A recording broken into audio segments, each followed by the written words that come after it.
Hello and welcome to the Warp Shelf. I'm Frank Duran. I'm Deshaun Vasquez. And today we're talking about Tenet. It's the same. Oh, it's backwards, Deshaun. What does that mean? It's a palindrome. Oh my shit. Will that be important? Of course it will. Of course it will. Guys, I know this is kind of late to the game. Why are we talking about Tenet kind of like way far after? It's his fault. It's my fault. It's my fault. I take full responsibility for this, is that I should have seen Tenet earlier. Of course, it was not safe to actually go see it in theaters. I wish I could have seen it in theaters. I still want to see it in IMAX. I'm sure it's playing at some places still. And it's one of those things that I just didn't see it, and then it came out, and then it wasn't on HBO Max for free, so I didn't watch it immediately. So you're saying Nolan is not worth your money, no, Frank? He is worth my money. Yes, he is worth our money, and that's the thing, is that this movie is worth the money, and I think it's kind of unjustly been treated as not as good as other Christopher Nolan movies, is what a lot of people have kind of brought up against it. And I definitely want to talk about that. We just finished watching it earlier. I also want to say right now, I definitely did not watch it the way Christopher Nolan intended. Like, this is like, that's how I feel. He would have been so ashamed. He would have been so ashamed. And it's one of those things that, like, this movie deserves that. And it's sad that this movie came out at a pandemic time, because it would have been great to see it in theaters and be fully immersed in it, instead of like, oh, gotta stop it because Nintendo Direct is here, or oh, gotta stop it because gotta go, oh, gotta stop. Like, it's not the way you're supposed to experience movies, and I fully understand that. It's also glorious to get all these movies in your own house, but at the same time, if you can't get this theater experience, it's just like, Yeah. And if this keeps on going on, eventually it's going to catch up to them, because it sure as hell ain't profitable. Yeah, it's just like, that's the thing, is that this is one of it's one of the most expensive movies that Nolan's done, and I don't think it made back as much as it did. So a lot of people are kind of looking at this movie like, why didn't it do well? And you're like, why do you think? Why do you think? Like, because it's not exactly, I know it is hard to rank this Tenet, like, in the Nolan movies, like, if all the Nolan movies, where do you place this, like, and where does this fall in his, like, best movies? If you haven't watched / listened to our episode on Christopher Nolan, The Works Of, give that a listen. Yes, give that a listen. Go back, stop right now, go listen to all the Christopher Nolan talk we did before, because we're about to do it again. We're about to get deep on it, and kind of talk about where this kind of fits in. I think we should talk about kind of the general filmmaking that went into behind this. And then also, I think Tenet is important to talk about always, because it's kind of one of those movies that is being shoved under because of pandemic, and it kind of deserves a little bit more. It's kind of funny, because I feel like Nolan is hurting it by trying to make it go into theaters as much as he is. Like, he's like, I don't want it HBO Max. I don't want it streaming anywhere. You got to buy it if you want to, like, stream it. And, like, he's like, definitely, like, kept his guard up for this movie really much. Yeah. This, according to him, this is his movie's worked on the longest. Yeah, and I get like the pride and the concern, especially given everything that's going on, because he's such like he's such a fan of film and film preservation, especially the actual physical film and not shooting on digital, that I get the like cautiousness and just like, no, if we let this happen, then it'll just be the standard. But we're kind of in trying times. Yeah, you gotta make a little bit of concession. But I mean, I see what he's doing here, because he set a record for most IMAX film used, 1.6 million miles of fucking IMAX film he used here. And it's meant for a movie theater experience, not only because, of course, it's a big blockbuster, but because of the nature of the movie, which, right off the bat, I have to say it, this is his Bond movie. We've always said Nolan is a big Bond fan. He's always wanted to make one. People always were like, oh, Inception is his Bond movie. Inception was his, like, this is my cool idea movie that with Bond elements. This is the Bond film without Bond. Like, that's it. This is it. Like, this is like such a Bond idea and like execution and like feel that like you almost go like, well, why isn't it a Bond film? You know, like you're just like, what the hell happened here? And I think that's what a lot of people need to do going into this is like, you need to think of this as a Bond. If Inception was a heist film and Interstellar was his sci-fi, this is his Bond. This is the true natured Bond movie. This is the espionage film. This is the espionage film, the spy film. Yeah. And he leans into it, you know? Like, this is not just like any spy film. This is his Bond film. This is unquestionably so. It's got all the tropes. It's like, you know, like even the way he gets recruited at the beginning is so just like, oh, very Bond, where you're just like, what's Bond up to at the beginning? And then they're like, Tenet, and then like time for the mission. And then they're like, time for the mission, and there's some guy at the beginning being like, yep, I'm recruiting you, you know, like, and you're just like, I think it's hard to talk about this movie without spoilers. So let me say that. Let me say that right off the bat. That if you haven't watched Tenet, we're sorry. We're gonna talk spoilers on and off. But it's also here. been long enough that you should have seen it. Yeah, like I know it's hypocritical given him. Yeah, I saw it a while back, and I've been pushing to have this episode done, especially because we did the works of Christopher Nolan. Yeah, so we wanted to finish it off, and really, I want to like start off that I enjoyed this movie. So did I. I went in with very low expectations because everyone was like, "This is the weakest of the of Nolan films. Like, this isn't as good. It's just confusing," is what I heard from most reviews. And to tell you the truth, sure it gets a little bit like, oh, what's happening now? You know, this is a Doctor Who episode of Bond. Like, you know, like this is, as much as this is a Bond movie, this is also like Doctor Who. Like, you know, like, not that it's doing time travel, because that's not what it is. That's the interesting part, is that this is not a time travel movie. This is an inverse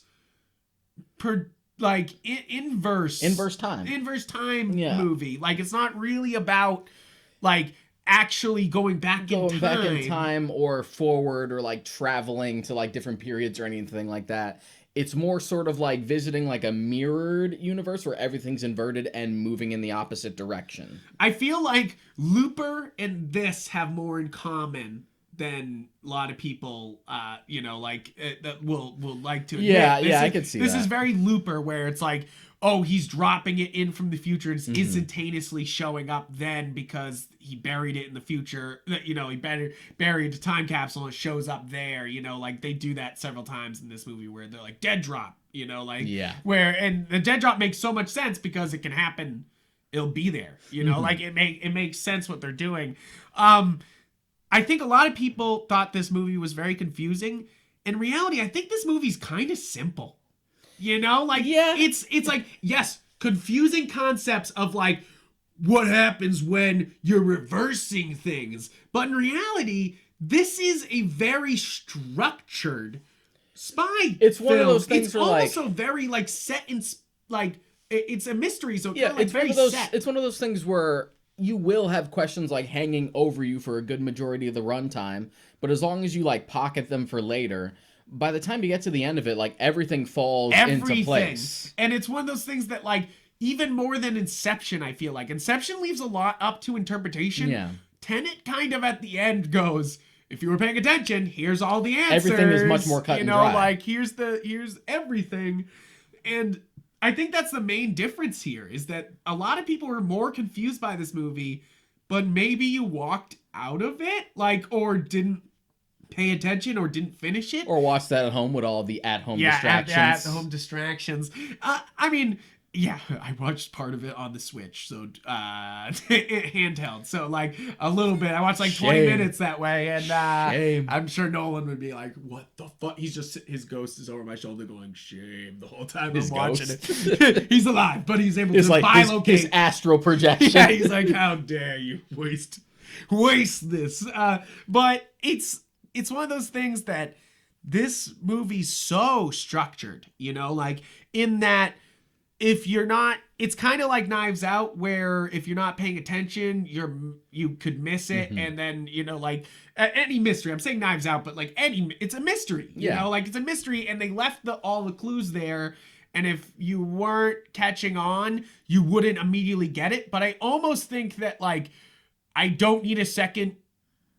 You know, Inception, I finished and I was like, I need to see it again so I fully, like, get everything that was going on. When this finished, I was like, yep, understand. You know, like, I was like, yep. Understood. Understood. And I'm pretty sure part of that is just like, oh, we've trained for this. We've seen all those other movies. Yeah, I mean, that's definitely a thing, is that I think that's a problem with viewing it as somebody who's gone to film school and has been in film review for so long, and we've reviewed so many movies and we watch with such an analytical view that sometimes when something comes up and you're just kind of like, you're like, yes, I get it. Like, you know, like, and it's like other people would be like, you and I aren't really general audiences. No, I think that's, and that's not to sound like condescending. But like, when I watched Tenet, I watched it at home in my room with my brother. Yeah. And I had like all the mental notes and like the pieces above my head to be like, that's where that goes. Yeah, that's where that goes. That's where that goes. That's where that goes. I even did that earlier in the movie, because like when the bullet went reverse the first time, I was like, that's him. I was like, I immediately, like, I know I'm watching this way after the fact, but it's like, you could, knowing like a time travel movie, I was like, that's him. And then when they did the fight in the hallway, I was like, is that him? Yeah, that was one of those things like, And then the moment they were like on the barge and it was sailing backwards, and I'm like, dude, they're gonna go back to the airport. Yeah, I was like, oh, and it's funny because I messaged you. I watched this in like 2 bits, and other than the 20 minutes I watched on my Switch. Oh, sorry, Nolan. But it's like, I messaged you after the first hour, and I was like, they've already crashed a plane into the fucking bank. What else could this movie have? And the movie goes, we're gonna go back to the plane. Like, and you're like, oh, good idea. Like, and strike that, reverse it. Strike that, reverse it. And we're gonna explode the plane backwards. You're like, okay. All right. But yeah, watching it with my brother, like, he followed it for the most part, and then like any pieces that sort of like went over his head, I was there to be like, no, this goes here. Yeah, this goes here. Like, oh, just like, yeah. So I had to sort of like be that guy. I feel like it's a very neat package of a movie. For a movie that a lot of people complained was not as tight as Inception or as well done as Interstellar, it's a really tight package of a movie, you know, like it ties up its loose ends, it moves. But like, I see the comparisons between Inception, because the only thing it asks of you, because it's kind of a heist movie at times, you know, the only thing it asks of you is your attention. Yes That's it. We should put that under because shirt. I can picture already the, like, I'm sure fucking thousands of people who are just like, I don't get it. I don't get it. Oh, someone messaged me. What happened? What happened to what I missed? And like, yeah, that's definitely it. If you were not sitting down paying attention, you're just not gonna catch up with it, you know? Like, because he's saying and showing everything almost immediately too. Like I said, in the first opera scene, there's the reverse shoot that's like not supposed to hit him, but it's like there to like save him. Yeah. And you're kind of like, oh, come on. Like, you're just like, that's the you're like, that's the first clue right there. But of course, that whole opening opera scene is the scene that I saw in IMAX when I went to go see King of the Monsters. It's a good first And I was just like, what? This shit is gonna be nuts. It's a damn good, like, another thing that's very Bond of this movie is it does start off with a bang, you know, like that whole opera scene is, first off, very tight and very quick, and if you're not paying attention, you're missing it, you know, like, and it's like, and I like it because, I mean, I like the beginning of The Dark Knight with the Joker, where it's very same, where it's like tight, fast, actually a heist, and if you're not paying attention, you're gonna miss what the fuck is happening, you know, little like, details, and And I think show don't tell. I think that's what's also important with this movie is there's a lot of little details that add up to the complete picture here. And I'm not talking just like the stray bullets or whatever, but like the way things are introduced, who's introducing him, what like it. Okay. All right. Spoilers. Fuck guys. Okay. At the end, when they reveal that he's the one who's starting the organization, the whole movie I'm sitting there going, where the fuck did all these fucking time travel warriors come from? I was like, where the fuck I was like, and in the middle of it, I was like, I guess when a great danger comes to the world, people will step up and fight. You're like, I was thinking to myself, I was like, kind of some 1917 shit. And they're like, no, he recruited all those guys. Like, it brings it back that they all tried to protect him in some way. And it's like all very like, even Robert Pattinson like overextends himself just to save him. Yeah. And the whole time you're like, why would he be so important? You know, like, why would this guy who we already saw die at the beginning, you know, be so damn important? Yeah, especially given the, like, artistic touch that... Which I think is a great touch that he dies and, like, you know, like, at the end of Not that only scene, that, like, but the artistic touch that the main character doesn't have a name and is never named the entire time. Yeah. He's just the protagonist. Yeah, exactly. No one even says anything, you know, like no one even like questions. That's also one of the weirdest bits I thought the whole movie. I was like, how does people just keep being like, sure, yep, okay, yep, like to him, and I'm like, especially once they introduce Patterson, he's just immediately like, yeah, sure, let's fucking bungee and up.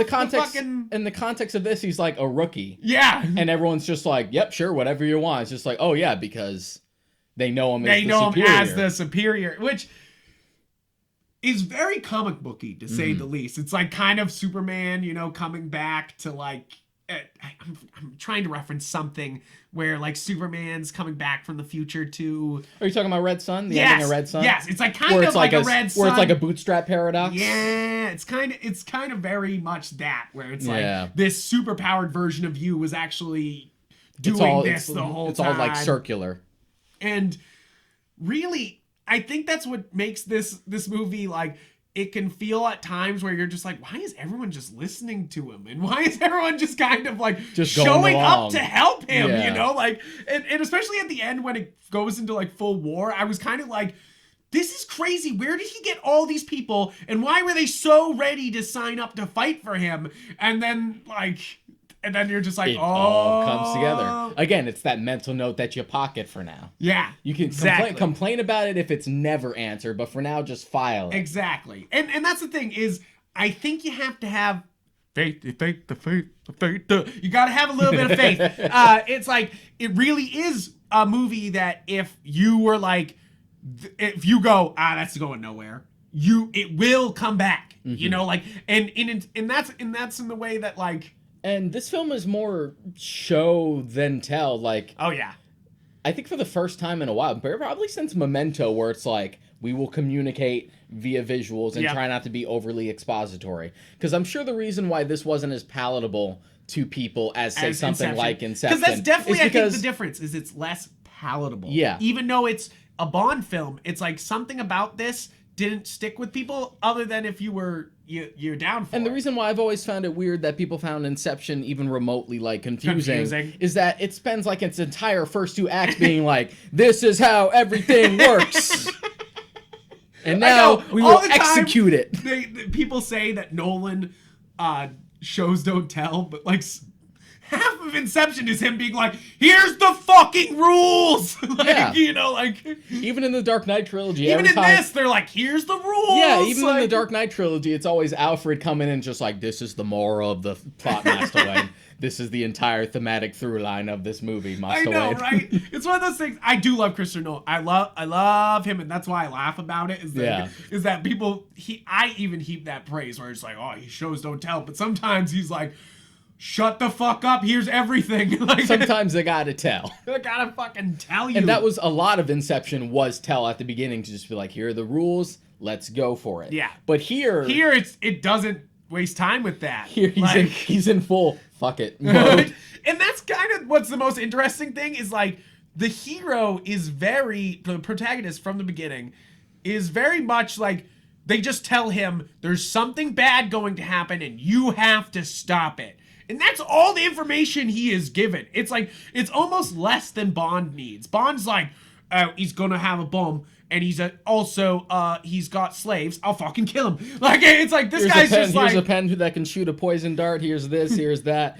Here's the plan, etc. But we're sort of put into his shoes to begin with, because he's also sort of like thrown into the lion's den of just like, I don't know what I'm supposed to do here, but I just got to figure it out. They do have the Q scene where they're like, look, inverted bullets, and look what it does. Yeah. This is what you're trying to stop, is this like inverse of time that wipes us all out. But aside from that, because we have to compartmentalize so much, just like we're just kind of throwing you in and you just got to sink or swim. Pick up context clues. Yeah, exactly. And Nolan does do context clues here. Whenever blue light is being used, it's most of the time the time is moving forward, and red is back, or is it the reverse? Whatever, fuck it. It's red. Either way, there's like color coding. It's color coding, almost like Paul Thomas Anderson-ish, where you're like, ooh, color has cues. Like, you're like, very nice. Like, and he really leans into it. It was funny because, like, I had to fast forward to get to the parts, and I would see lots of red and blue, and I was like, man, this movie's a lot of red and blue at times. And then, like, just to clarify, he had to fast forward because, like, his progress was messed up. It was messed up. Yeah, that's all. Like, so he had to, like, get back to where he left off, and as he was seeing, like, the thumbnails for each of the progress, he was just like, oh, colors. Colors. It's a lot of red and blue. And he really leans into that often, where it's like even the good guys are dressed in blue, who are moving forward, or they're wearing red if they're doing the pincer move from the other side, where you're just like, yeah, they have the blue watch and the red watch. Yeah, but that's at the end. But even like, it's the guys at the end, they're wearing blue and red. It's like there's even like wardrobe clues, like for how secret this movie was, which was very, very secret, which I think was another detriment to this movie, is if you were like, hey, it's Bond with time, like people would be like, yeah, but instead they were like, secret. Yeah. Like, I don't think the Abrams style mystery box really works for a Nolan film. No. I sort of felt a similar way with like the initial teaser trailer for Dunkirk. Yeah. Just like, unless you're familiar with the historical event, which a lot of people aren't. Are not, because they're not from Britain. Then it's just going to be like, I guess that's a war movie. I guess it's a war movie. Because it was literally just the shot of them on the dock, on the docks, and them just like hearing the noises, and it's just like Dunkirk. Just like, no one's gonna get that. Come on.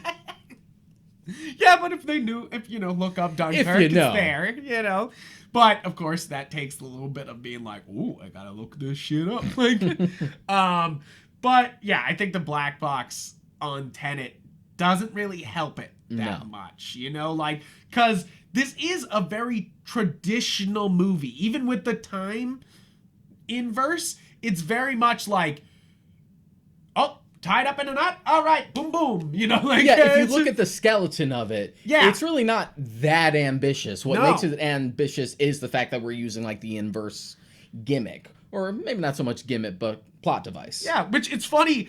I feel like they tricked you with the trailers, because you have that scene where they're going bungee jumping up onto the thing, and you're like, they're not even using the reverse time there. That's just like a cool idea to bungee up a thing instead of bungee down it, which are like, that's just, the whole movie is just Nolan being like, hi guys, I wrote this Bond movie, and would you guys like to produce it? And they were like, no, we do not. So let's talk about it basically being a Bond movie. Because it is. There's lots of moments that are just Bond. Like, but what do you? No, I was just gonna say that Nolan has always wanted to make a Bond film. Always. For some reason, they've never really wanted to let him do it. This is sort of like the concept he had, and you can sort of see why Eon Productions would be like, I don't know about that one. It's like, at the same time, and I get it, especially because we're in the Daniel Craig era, where for the most part we do the occasional ridiculous thing, but we keep it relatively grounded. We're not like in Roger Moore, like later Brosnan stuff.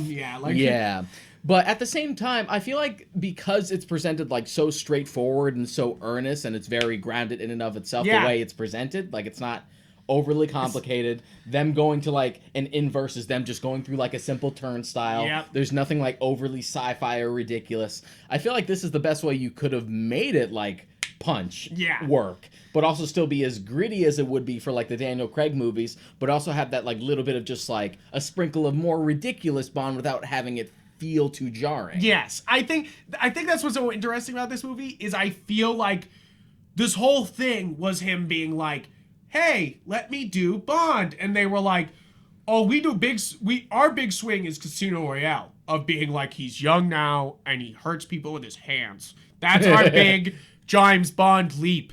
We're not gonna do inverse bullets. like they're like, no. When in reality, it's really not that you're right. It's just like, it's not that confusing.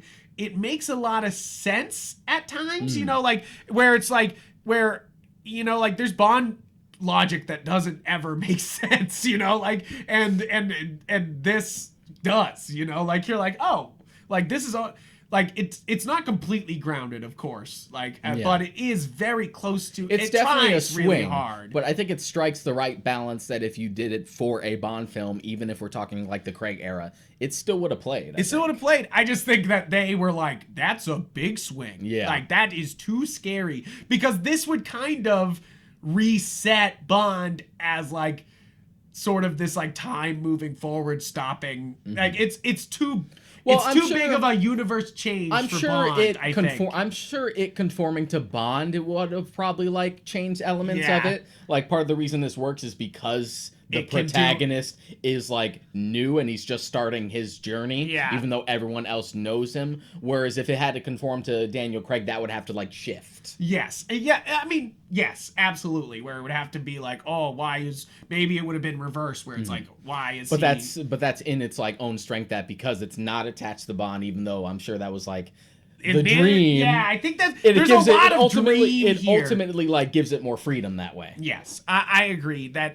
I think that's why I like this too, is that we get basically a Black Bond. Like, you know, like you basically get like Kenneth Branagh as a Bond villain, which he was already one, you know, like you're just like, you're like, yes, okay, keep it going.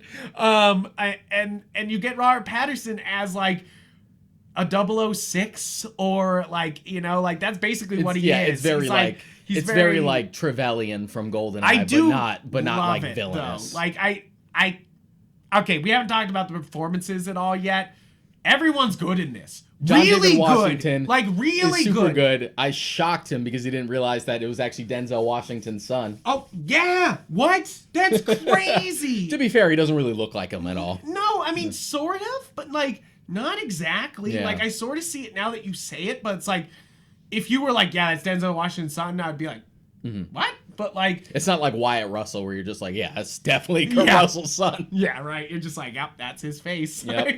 Like, but this is like, he's so good in this movie, you know? Like he brings a lot of great intensity, and I love my favorite line almost in the entire movie is so Bondish when he walks in and he's like, I ordered my hot sauce an hour ago. And then he starts throwing punches on the Russians. Like, I was like, yes. Yeah, that's very much like a dry wit Bond line. Yeah, right? Like, it doesn't make any sense. Like, it's an obvious excuse, but he's like still giving it to them. It's very Bond to like still go with the charade, even though the charade is way up. Like, exactly. You know, like. So you have John David Washington, you have Kenneth Branagh, you have Robert Pattinson. Who's doing an okay Russian accent. I don't think he's great Russian accent here, but he's great as an actor. He's killing it. As you enlightened me, you grew up with a bunch of Russians.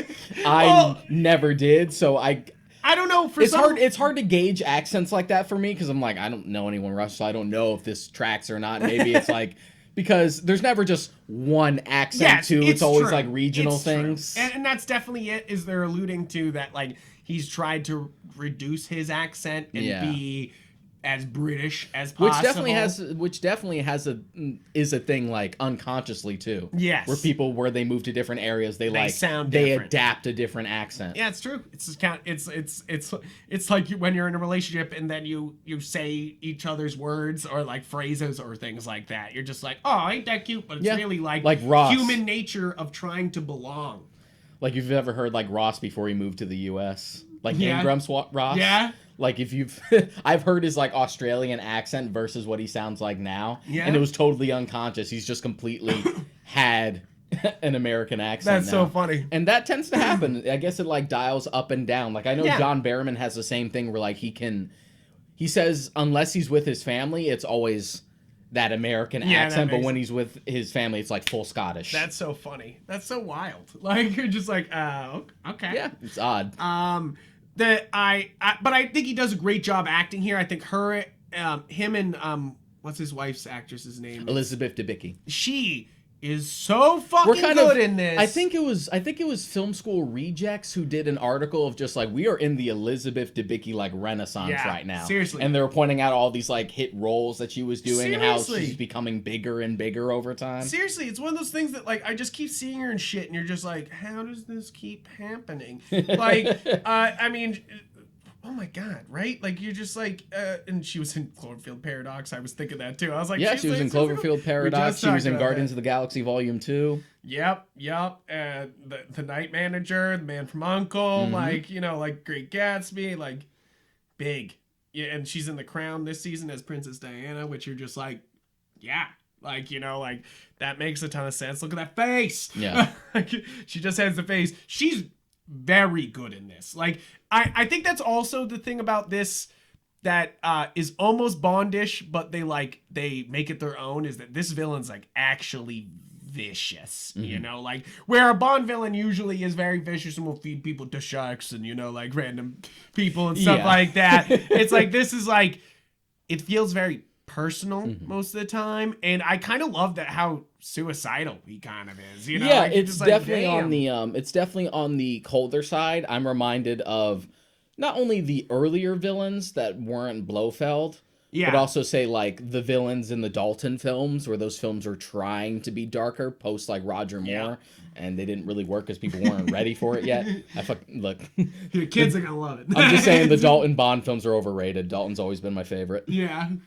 They weren't ready. They were ready when Craig came around, but they weren't ready yet. They weren't ready for the doc. And I really think Robert Pattinson is absolutely killing it in this movie. I don't know if I've said it enough yet. I mean, he's always good. I think he's great in everything.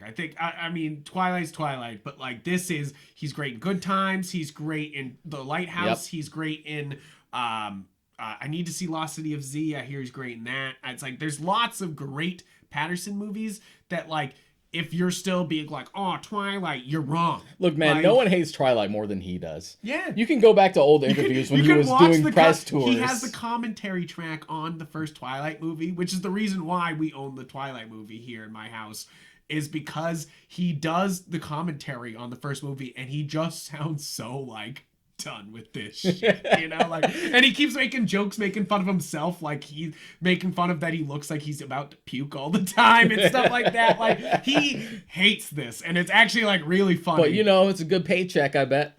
Yeah, right. You're just like that starts you, you know. And then, like immediately post after that, he pretty much went like hard indie experimental projects. Yeah, I mean, he's great. I think it's one of those things that you're just like, yes, please. I love that he had already been casted for the Batman and like kept it a secret from everyone and literally had to try to call out sick to be like, oh, I got a family emergency. And Nolan was just like, you're going to the Batman screen test, aren't you? Yeah, aren't you? Nolan was on to your shit.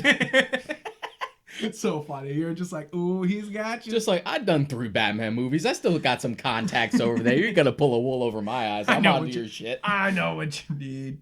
I mean, and this is, it's one of those things that the small characters are also great in it too. Who's that guy that pops in for a little bit that's kind of funny? I forget his name. I can't find it on here, but it's like Oh yes, Himesh Patel as Mayer. I think he's in American Gods, if I remember correctly. And he was in Yesterday. Yeah. And I don't know. I still need to watch Yesterday. Yeah, it's good. And my dad is head over heels about it. Like that does seem like a very dad movie. It's a very dad movie. It's like one of those things that he's just like, my dad loves the Beatles, and then he's just like, oh, he invents the Beatles. Put that on the poster. The daddest movie of the year. The daddest movie of the year. Yeah, seriously. You're just like, all right. My dad like bought the soundtrack immediately. Like he was head over heels for this movie. Like, I mean, I'll get to it. It's Danny Boyle, so I'm contractually obligated. That's the thing, though. I feel like it's like my dad's first Danny Boyle. Very nice, Dad. Like, you're just like, not even my baby's. My dad's first. That's a whole subgenre in and of itself. Just my dad's first. It's true though. It's just like because there's so much more to Danny Boyle's. But the point is, like, the cast is just on point across the board. Yeah, from, across like, the board, major to minor characters. Aaron Taylor Johnson. Yes. What the fuck did he come from? Like, and you would I never even thought of the Tom Hardy comparison until you brought it up when we were watching the last. He shows up and he's hour. got the beard and he's got the mask on, and immediately I was like, Tom Hardy, and I was like, no, that's too young to be Tom Hardy. And then he takes off the mask and it's Aaron Taylor Johnson, and I was like, Godzilla guy? I was like, what are you doing? Quicksilver? Here? I was like, Quicksilver, what are you doing here? And this is the best he's ever done. Like, it's like, I'm not a big fan of his Quicksilver, and I'm not, like, he did okay in Godzilla. It's more a lot I like his Quicksilver for, like, as a performance. It's just one of those things where, like, it's a bad take. Yeah, it's like, not the greatest take. He does a good job. Yeah. It's like WandaVision and as much feels as very revisionist. And as much as I don't really like Kick-Ass, like, I've never been a fan of comic or movie. I'm just not really into it. I always liked his performance. Oh, no. Yeah. Kick-Ass. Yeah. He's actually really good in Kick-Ass. I love that movie. But, like, yeah, and the book's good, too. But just the comparison of just, like, shit, I'm pretty sure this probably was Tom Hardy, but he was busy. They were like, he's doing Venom, and they're like, all right. Like, all right, we'll get Aaron Taylor Johnson. He kind of looks like him. He kind of looks like him. If we ever need a movie with Tom Hardy and a younger like, teenage one. Yeah, right? Aaron Taylor Johnson for Shinzon. Oh my goodness. But this cast is absolutely fantastic, and they deliver some actually great lines. I feel like the script I keep saying it's a very tight package, but not only that it's a very plotted movie. There's some really good lines in here, like the line about despair and what does he say? Anger and despair. Yeah. That whole anger and despair thing. I was sitting there being like, this is so fucking good. Like, I was like, oh, they didn't fucking bring this shit out earlier, like, because it's like, it's one of those moments where the director's obviously relishing in it, like it's a very Bond moment where like even the villain's relishing in it. But it's one of those things that like, it's very true, like it strikes a heart string, like it's like one of those like lines in a movie where you're like, that's true. Where it just like, cuts. Yeah, you're like, that's like I know that sounds so stupid when you're sitting there going, Nolan, that's true. Like, but like he's making a lot of sense. He's making a lot of sense, but like I think that's why people chose Nolan to write the Joker, like is because that's what he was doing, was adding this believability behind this like real human experience behind the Joker, instead. Grounded like terrorist version of the Joker in a much more like grounded, earnest sense, to the point where we've talked about it before, but there's like that fan theory that like maybe this version of the Joker is like a war vet. Yeah. Because everything about him, like the way he carries himself, sort of tracks that way. Yeah, especially when he dresses up and like everything at the end. Yeah. I mean, in the middle, you're like, oh, what's this allude to? And his like platitudes about like the way society will fall apart. Yeah, right? You're just like, what do you get here? Before Bane comes in, it's just like, yeah, I'm going to just do that in this movie. I'm just going to do that. But like he really adds these lines to these characters that like, you're like, that's like really human and like true. And it's kind of it's why this movie is kind of like, oh, this is better than a Bond film. You know, like, I know there's great Bond movies, but this is one of those movies that you're like, if this was a Bond film, this would be better than most. Like, yeah, maybe but it's the one best. of those things where you would see how, like I said earlier, it being a Bond film would have restricted it. Yeah, they wouldn't have been able to swing as hard. Yeah. And I think that's what's so great about this movie is I feel like a lot of movies like Interstellar feels like Nolan swinging for the fences and knocking it out of the park. But this Tenet feels like his biggest swing yet. You know, like it feels like he's like, okay, you've heard about my time travel shit. Like, let me try to really bring it into a Bond movie. Sometimes you just got to take your fanfic and just turn it into its own thing. Yeah, and this is kind of that. Like we've talked about this before. I mean, basically how we got Indiana Jones because they wouldn't let Spielberg direct Bond.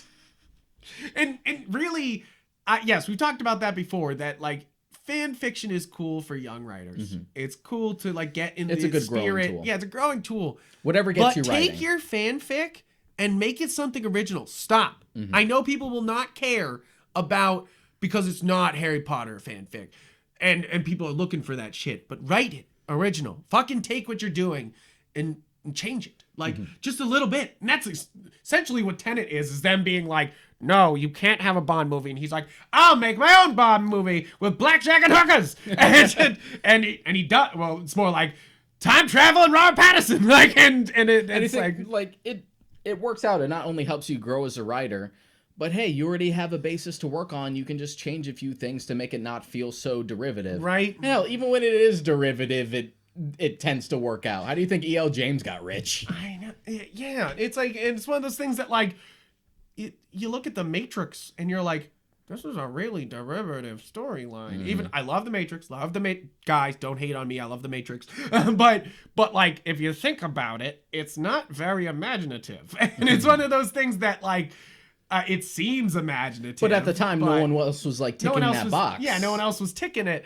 And it's one of those things that like, it could have been something else at any time, you know, like, and being able to change it into your own thing will always benefit you, you know, like, you know, like, it's like, and I feel like The Matrix is also one of those movies that was like, this could be a Bond movie, and they were like, no, like, and they were like, fine, I'll make mine with slow-mo then. We're doing this thing with bullets. It's gonna change the game. It's gonna change the game. It's gonna ruin a lot of movies. And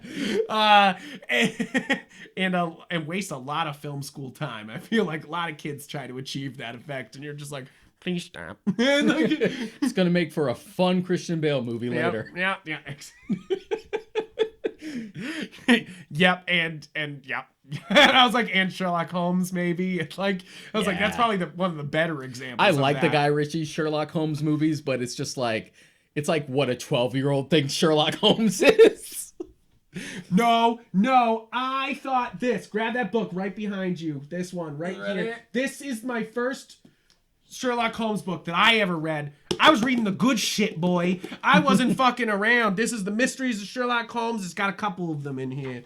It cracks me up. It got Case of Identity, but most importantly, The Red-Headed League, The Adventures of Speckled Band, a bunch of them in here. Frank, this is true. You can't compare yourself to the normies, Frank. You grew up mostly cultured.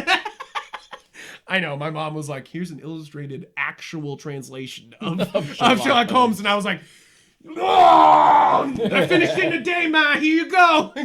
Yeah, that's exactly how I used to read. I don't know how. I fucked up now. I can't read like that. I used to be able to be like, here's a book, Frank. And I'd be like 2 hours later, here you go. Like, I don't know. I'm the same way. I don't know what happened. But audiobooks have helped me like bounce back in a big way. But speaking of a read, I think this script is probably a better read than it is an actual movie. I love the movie. I actually really enjoy it. I think it's an 8 out of 10. I want to say it might not be my favorite Nolan movie, but it is good. It is definitely not his weakest. Like, no. I will always be of the opinion that Insomnia is his weakest movie. Yeah, I like that. I like Insomnia, but yeah, Insomnia is kind of weak. People were saying the same thing about Interstellar. I'm like, nope, Insomnia. No. Yeah, and Interstellar's pretty darn good. Yeah. And so is this too, where it's just like, Okay, you're saying this is the worst of one of the best filmmakers alive. I do agree with the sentiment that Interstellar can be a little ham-fisted, especially because it works on like it works as a degree of sentimentality that Nolan can't really execute. Yes. You could tell that he was going for Spielberg. At one point, it was supposed to be a Spielberg project. Yeah, because it's prime. It's got the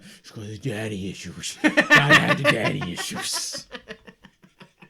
So true. You're just like, prime daddy issues. That's the Spielberg way. I feel like that's why he introduced the little girl plot in Cloverfield Paradox, because it's just Spielberg being like, you gotta have some child in peril. Like, and you're just like, what? No, what, Spielberg? It's like, you have to know what it means to be a parent. Just like for the monster movie? For the particle accelerator sci-fi shenanigan movie? Just like, yes, obviously. At the end of the day, it's all about being a dad. You're like, okay, Steven. All right, Steven, you got it. We're doing it.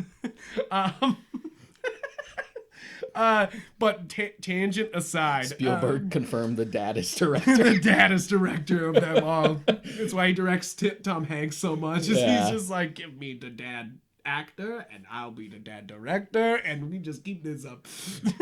Except he had such a bad time directing Hook that like he stopped working with kids for so long. He said he had such a bad time. He really has a he really doesn't like appreciate Hook. It's okay. Our generation did. Yeah, right. It's kind of one of those things that he hates it, and it's kind of one of mine where I'm like, I love that fucking movie. I don't care. I don't care. Like boomers and Gen Xers hate Hook. Millennials love Hook. All my homies love Hook. All my homies love Hook. It's true though. All my homies love Hook. Like I've never been like Hook to anybody who's been like, no. I'm always like Hook, and they're like, yeah, like, because you know what? Strikes this little bit of a hot right here. Bangarang, motherfucker. Bangarang, Rufio. Anyway, back to the topic. We're gonna have to include like in the description. Also, we talk about Hook for some reason. Yeah. Somehow it led there. Somehow it led to Hook. But Tenet, it really, what I was saying about it being a good read is that I really do feel like, as a script, this must have been a really nice. I'm sure because there's not like the visuals to like really tie it all together. I'm sure reading it, there's like this palpable mystique to it that would have been there on the page. Exactly. And I feel like that's sometimes with Nolan scripts. I've read a few Nolan scripts myself. I have the little physical booklet of the Inception script. Yeah. Because it came with like my Blu-ray set. Yeah, I do too. and it has like graphs and shit and like basically like flow charts of like, this is how this shit works. This is how all this works. And I really think that's Inception was a great read too. And like this is it almost reads like a novel at times, and I feel like this must have too, you know, like, and I feel like that's how not only does Nolan get a bunch of great actors because he's Nolan, but like I feel like he hands the script to these people and they're just like, holy shit, you know, like same reason why like I think that we were talking about HBO Max's all was it all the small things, all the little things, the little things. I bet that was such a great read, you know, like that story and script sounds so much better on paper, I bet, than it does on actual, like, I mean, you could tell execution. It was good. It was good, but as like, we said on that actual podcast, you could tell it was one of those things that like was written so far in advance. Yeah. And I'm sure it probably would have like hit much more like a truck if it came out when it was originally intended to. Yeah. And you're just like, but I feel like Tenet kind of got screwed here by the pandemic, and Nolan hasn't helped it by trying to keep it in theaters and keep it off home streaming services, because it is a good movie. Yeah. It's a good Bond film. Like, that's the best way to look at this, is that this is a Bond film that's a little bit smarter than the normal Bond film, and that's totally okay. You know, like, I kind of love this movie also for one reason, is that this is the highest budgeted movie with a black lead. Like, this is it's $205 million or something like that. That's a flex. That's a flex. Like, especially because it's like such a Bond movie at its core and like the inspiration for it. And we've had that like talk about a potential Black Bond for so long. And they never do it. Because of the leaked like Sony emails of like them potentially considering like Idris Elba, which is just like, yeah, why not? Yeah, why not? Pull the trigger. Like, do it. Do it. Don't hold back, bitch. Mm-hmm. And I feel like they'll try to use Tenet's not success to be like, oh, I don't know, and be racist. But like, I really do feel like this is a better movie than what its release window gave it. You know, like this is a movie that should have been seen, and it was put in a theater that no one could go to. You know, like that's just. Sorry, Nolan. Like that's no one's going to theaters. Yeah. Like the thing about like changing Florida, probably. The thing about changing the race of a particular character is that there are advantages that you can do based on the culture and ethnicity. Yep. And there are also characters who are like vague enough that like changing that wouldn't really like Dr. matter much. Yeah. Bond. Yeah. I know it's all British people. Like it wouldn't really change much at all. So why would it matter at the end of the day? The other thing that makes this feel very Doctor Who, we had brought in Doctor Who because Nolan is a Doctor Who fan also. You know, I feel like he's a Bond fan, but like he must be a Doctor Who fan because like this kind of like. It almost feels like it at a point, you know, where it wraps it up and you're like, it was the Time Lords all along, you know, like, and you're kind of like, yeah, it was. Nolan like, loves his craft, but he's not as pretentious as you guys think he is. Yeah. It's like he's kind of a fanboy, you know, like in a real big way. Yeah, he shows it in this one. He loves comedies. He loves like dumb comedies. He loves the Fast and the Furious movies. That's why he put this trailer in front of the Fast and Furious when it first came out. One of my favorite things ever is the Director's Cut podcast. It's the official podcast of the Directors Guild of America. He's the interviewer for Edgar Wright for Baby Driver, and just those two interacting just like going off is amazing, and them just sort of like flexing on each other. Fucking Edgar talking about like how hard it was to like get this like certain car shot with this big film camera, and Nolan just being like, try shooting in IMAX. I know. And then try shooting in reverse. I don't think we've talked about that a lot. Is that there's a lot of action here which is like reversed, and the technical feat to get that done is incredible. It's such a simple idea too. And that's the thing that you kept coming back to when we were watching the last hour. It's just like, this is so simple. At its core, it's just, we took the film and we reversed it. Just on paper, it's just like, oh, that's it? Yeah, right? Like, on paper, like, one of my favorite shots is when you see the seagull literally just, like, float away off of a building.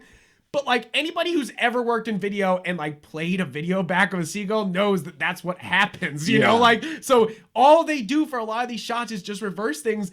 And for some reason, it's so damn effective, you know? Like, you're just like, oh. But then you think that he's just doing that. My favorite thing about this movie is that it goes from being like, okay, we're playing with this concept a little bit. We're playing with this concept a little bit. And then, like, the last hour, they're just like, like, and they just, like, really lean into this fucking, like, and that really shows with the whole, and I mean, and he was really showing off with the whole battle scene at the end. Because it's like, it's all out war, but it's all reverse, inverse things, and it's incredible to witness because there's so little actual like VFX. It's very practical at times. It's one of those things where it's like limitations breed creativity. Yeah.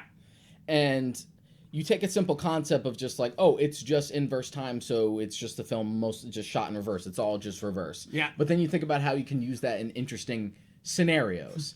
Having an entire fight where a person is moving in reverse and you're moving forwards is like weird and kinetic, and it's hard to like gauge what you're supposed to do. Yeah, like, little things that like when he goes into the inverse universe and he's taking steps, and instead of stepping in a puddle, he's sort of like creating the puddle. I know. There's little things that like and the fact took that, like, a lot to do, and you're kind of like, damn, Nolan, that's movie magic. And the fact that like he was in a car that was exploding in reverse, so instead of heat he got like hypothermia because it was the opposite. He got cold. Yeah, he got cold because he's there. You're just like, what? Yeah. But also that moment is so Bond to me, you know, where they're just like, oh, we introduced this concept and that's why you survived. Yeah. And you're just like, Oh, that's the concept we're doing. You know, like so they plant the seeds of like how we can experiment with it. So we get crazy stuff like the final set piece of just like them after worrying about not getting caught in the reversal. There's a dude who gets stuck in a wall because of it. Yeah. There's the big pincer move. The wall thing is great. Yeah. We had to pull it back and watch it again when it happened. Because I mean that's the one advantage of watching this at home is that I got to be like in great shots. I got to go, oh, that was fucking awesome. Pull that back for like 2 Let's seconds. See that in instant replay. Let's see that in instant replay, which I know is not the way you're supposed to watch this. And I'm sure Nolan's still sitting there being like, you sons of bitches. Shame. I'm sure if he was listening, he'd be like, you fuckers, after like first minute of this podcast. He'd be like, you assholes. But like reversing it and seeing how great like what he just did is one of the major advantages of actually owning this and being able to just be like scrub like and getting your hands on it because you're just like, wow, that was fantastic. Pull that back. Like scrub is such a film term. Yeah, right. Scrub. I say that all the time. Just like, oh, scrub that back, and you're like, what? People are like, what? It's like, sorry. I know. I do it at work. It's such a film I do it at work. I do it at work. We're just scrub like, it back. Oh, if you can scrub the video back a little bit, and they're like, scrub, and I'm just like, pull it back a bit. I'm just like, it's rewind time. Just rewind time. It's rewind time. it's exactly. It's one of those terms that just doesn't come up anymore, like scrubbing through things, and you're just like, yeah, because now you're just like, but I refuse to let it go. I refuse to let it die. But Tenet, what the fuck were we saying last? Well, we were talking about like the implementation of time, the guy getting stuck in the wall. There's also like the pincer move. The pincer move on the building is just a flex. It's just the hugest like I got a huge budget. Let me show you what I can do with it type of thing. And I mean the whole last scene is that him being like, well, we got the budget, like you know, like let's do 1 billion people on screen at once, all doing different directions, and show you like how simple on paper it may seem. They're like, oh, time's just moving backwards, so we're moving forwards, and just like, no, this is how this could fuck you up. Yeah, right. Like, and this is how like you know it's also great because it takes like a classic Bond moment where you're like, oh, the villain's outsmarting us now, to being like, oh, the villains really planned this out, and he had to like send this guy with a helicopter and put charges on the exit, and like he knew they would go in there, you know, like by themselves, like, you know, like it's one of those things that you're just like, oh. And then we outsmart him by sort of like playing it at his own game. It's just like, we're just gonna plant your wife there, not the wife you think that's showing up that hasn't like been through all of this yet, but the one from the future that's like, sup bitch.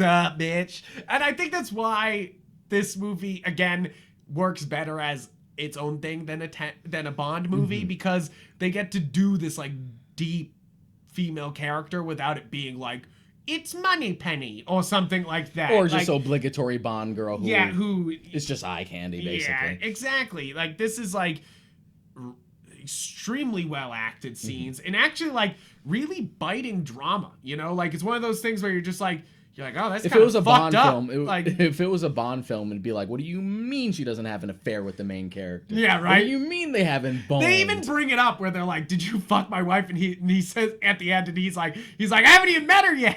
like, you know, like, and you're just like, that's a damn good point. But he also hasn't fucked your wife. Like, and so you're just like, but Bond would be like, whoopsie, like, you know, like you're like, oops, like I didn't mean to sleep with your wife, like, and you just say,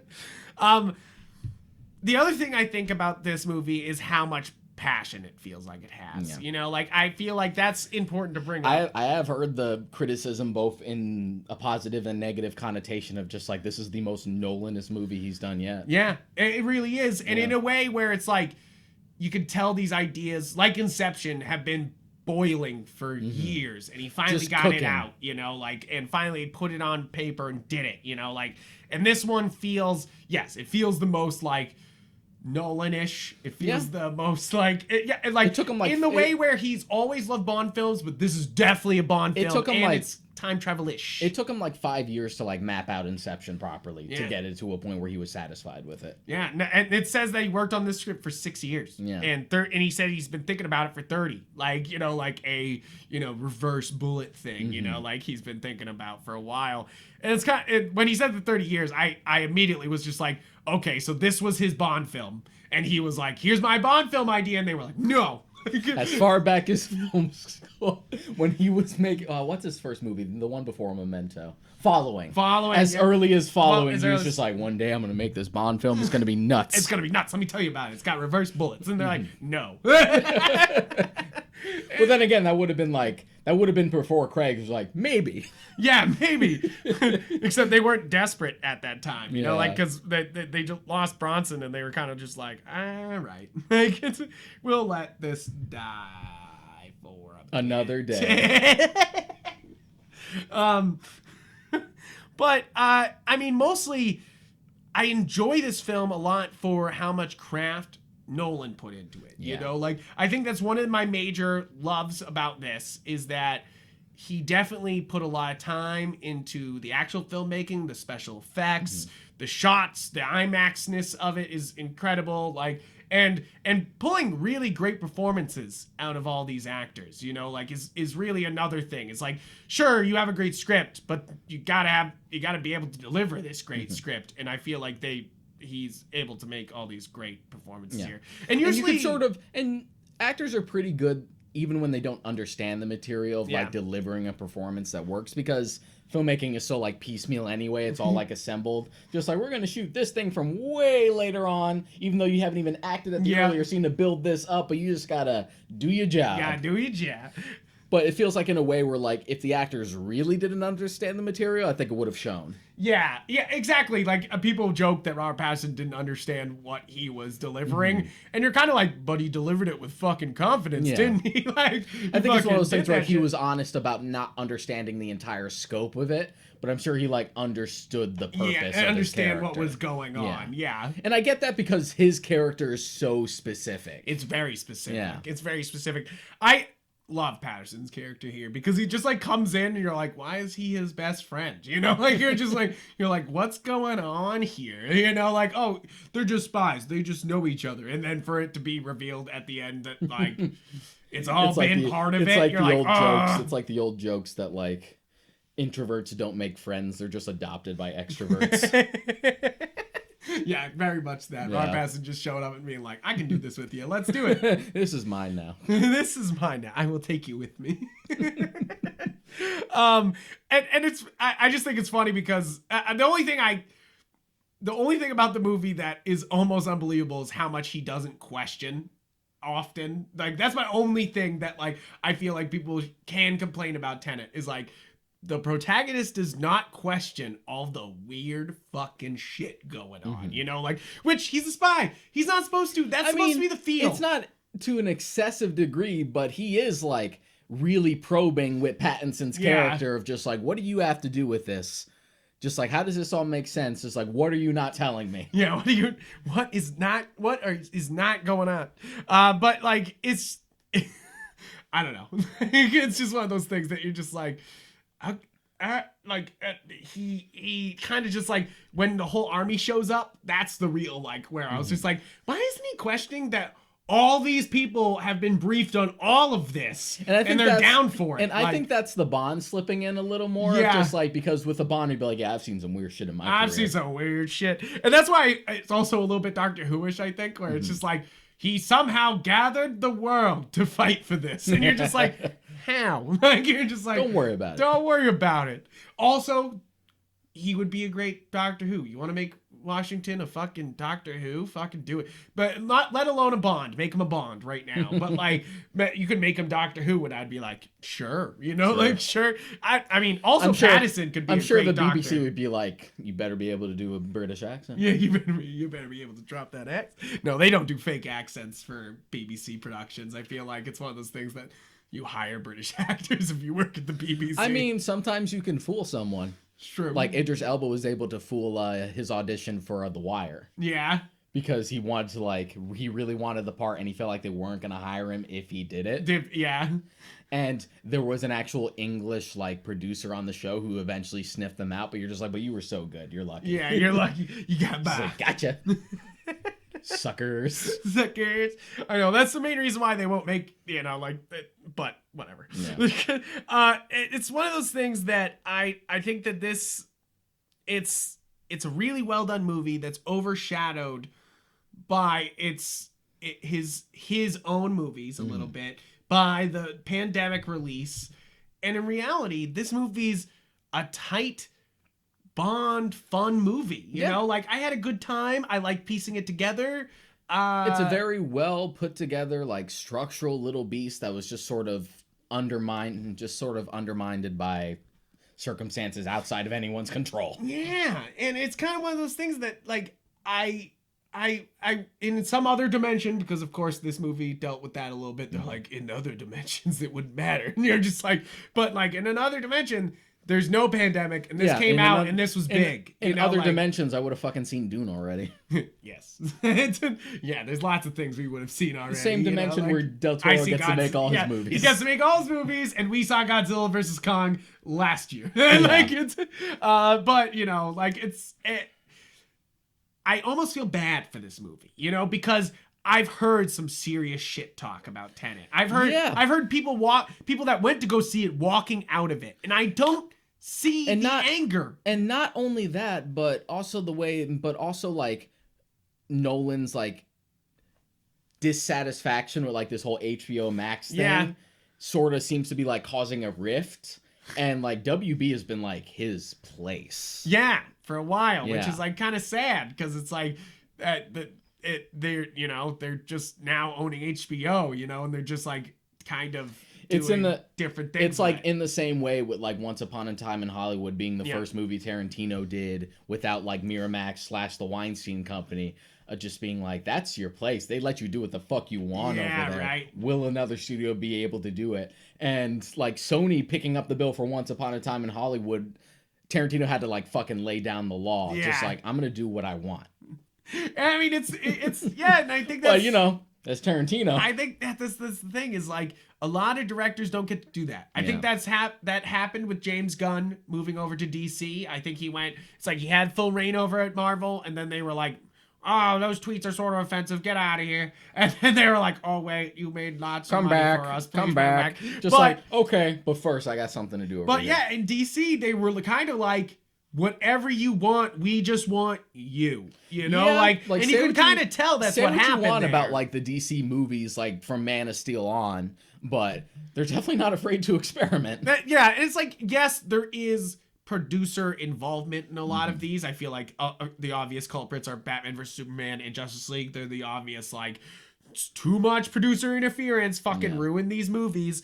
But then you have Man of Steel, which is a bold expression just from Zack Snyder's head. And same thing with Shazam, where it feels very like, yes, it's a very comic booky Shazam, but also it's very what's the director's name? It's like David F. Sandberg. Yeah, they seem to give him all he wanted in that movie, and I feel like the same. Whereas, like in contrast to like the MCU, not to make this a thing about the MCU, but one of the big criticisms, and I like the MCU, just to clarify, is the fact that, especially as we've gone along, everything has felt sort of samey, like it's sort of an assembly line thing, like you know what you're gonna get, throw it out, throw it out, throw it out. In the same way that like the Disney Renaissance was criticized for. But I think that, I mean, obviously WandaVision's changing that mold a little bit. And I think that's the advantage of the TV. Occasionally you get the ones that are like a little more experimental in comparison. Yeah. And I think that's the advantage of Disney Plus being so strong right now, is that they can do what they want like that. Well, the point is, like, especially as studios keep eating up each other and we have less places to go to, you're going to start to get less and less, I feel, creative forces like this that get to have as much freedom as they do.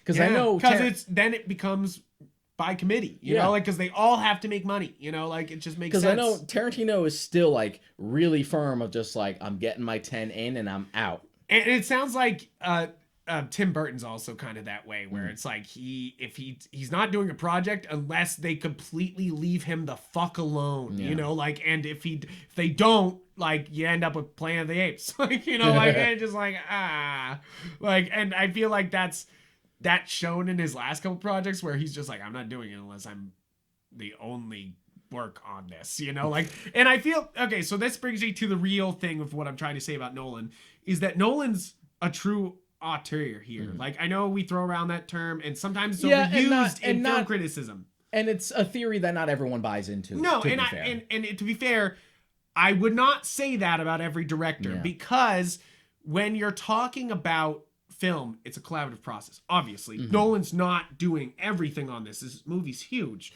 Like, but he did write, direct, kind of sequence out, like, you know, you know, like, really, and then at the end of this, like, edit it in his own home, you know, like, and then they said that they used his heavy breathing for part of the soundtrack, you know, like, this movie's just like breathing with Nolan, and like, and that's why I think it feels the most Nolan-ish, is that this is the most Nolan-ish, you know, like, this is written, directed, produced, edited, like, this is like, he is formed from his own rib, like, and it's like, you know, like, it's kind of crazy. Also, we didn't talk about Michael Caine just like popping in this movie, by the way. Like, we were talking about how great the cast is, but like Michael Caine just being like, them just like taking the corner, and then it was Michael Caine. I was like, yes, I'm here. He's like, he's here, and he's gonna say a couple lines, and then gone. Like, never see him again. He's just like, and he's openly admitting he's just like so loyal to Nolan now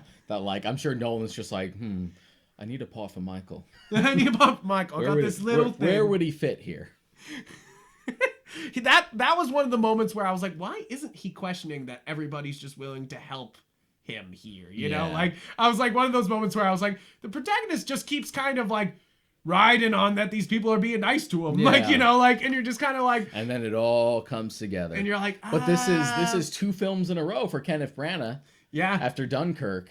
So it's just like, oh man, is Kenneth Branagh part of the crew? With Michael Caine, Christopher Nolan, Michael Caine, Tom Hardy. Tom Hardy's part of the crew. Yeah. Because, I mean, I wouldn't even be surprised if, like, Tom Hardy did, like, a small bit in this movie and they just don't say it. Yeah, like, you know, just like, somewhere. Somewhere he was, like, one of the guys running in the background or something, you know, like, because you're just like, he's got to be in here somewhere. Zimmer's a part of the crew, too. Which we need to talk about the composer. Yes.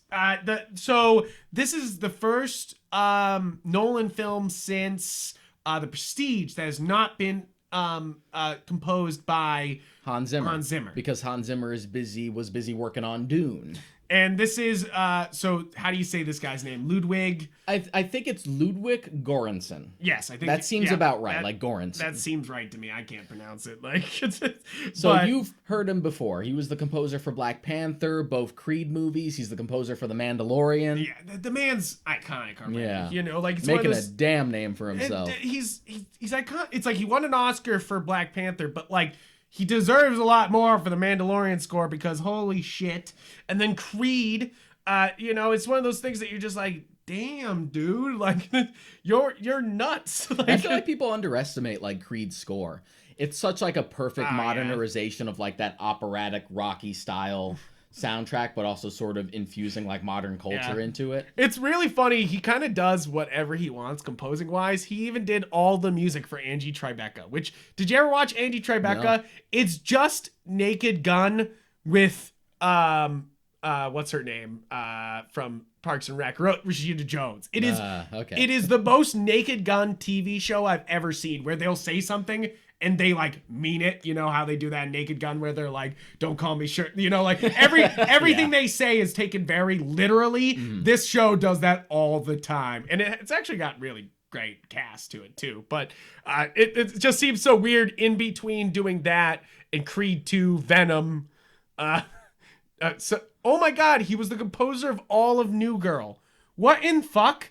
Like, okay, I mean, I love New Girl. I think New Girl's one of the, like, it's not a sitcom, but it is the best, like, sitcom that has come out in recent years. Like, it's super funny. I love the cast in it, and it's great. And he says he's the composer on Childish Gambino's This Is America. What? What? Is this guy my favorite? Is this guy my favorite? Like, this man has got a varied resume. Yeah, seriously, Jesus Christ. Yeah, all the episodes of Community. What? God damn, dude, what the fuck are you up to? That's crazy. Yeah, he says he's done all of Childish Gambino's things. I wonder if he's worked with Childish Gambino and everything. I don't know. I'm gonna have to look this guy up some more after this podcast. That's pretty nuts. I think he's one of those guys that just like kind of flew under the radar for me, but absolutely he's done a bunch of my favorite projects. I recognized him before The Mandalorian because of Creed, but I feel like The Mandalorian is the big one. Is the big one now. Oh, that theme though. Oh, that flute though. Oh, that flute though. That's a nice ass flute though. Yeah. Seriously though, that theme, and I don't think we talked about that enough already. I know we're talking about the composer now, but like the soundtrack in this is really driving. It's well done. It's different. It's very much Mandalorian, where it's just like noises, noise, and you're like, what the fuck instrument was that? And you're like, it was sick though, right? And you're like, sure. Like, you're like, okay, like, and I really didn't. I was like, oh, this is actually like a really great soundtrack. Like, no, I'm not running out to buy it like Inception or anything like that, but this is a really great soundtrack. I feel like composers like him and like Junkie XL are like this like new generation breed, you know? Yeah, they are. And who did Gone Girl? Travis Reznor and Ross. Like where you're just like, these guys probably shouldn't be making music, but they should be. like where people wouldn't be usually choose them as their first choice, where you're like, yeah, but they should be. Like you're like, choose them, please, dear God. They like, let's do that. Like, I think that it's funny. I keep saying it's a tight package, but like Tenet's got a great soundtrack, a great cast. The plot was not confusing. Stop. Like, I don't understand. Like, I don't. It's Inception all over again. It's one of those things where I don't like. It's almost worse than Inception, where Inception was like, oh, we're gonna leave some things ambiguous, and we're gonna like, you might not understand things unless you really went back and watched it. And I don't feel like I need to rewatch Tenet. I fucking got it. Are like inherently abstract. Yes, and that too is that like you're like, what's real and what's not. When this is very much like, yep, it happened that way, like, and here it is in reverse. How many times does Robert Pattinson have to say what happened? What has happened has already happened. Yeah, right. I do kind of like that though. Yeah. Like it was, I do like what he's saying there. Like that's the other thing is like, again, more human moments in the script where you're just like, Nolan, so good, so good. Like, and it's funny because he takes sole credit on this when usually Jonathan Nolan's involved in the writing. Yeah, he tends to collaborate with like his brother a lot when it comes to like writing stuff. So it's very much like, oh, okay, like he's leaning into this as his, Jonathan Nolan might have been busy at the time. Because I know he's been working a lot. Yeah, he's been working on TV a lot lately. Yeah, he has done a lot, and you're kind of like, oh, all right. Yeah, because what was he doing? The what was that one on Amazon that was like that was kind of like a reborn thing? I forget. Upload. Yep, Upload. Yeah. I was gonna say Upgrade, but it's Upload. I was like, and he's doing Westworld and stuff like that.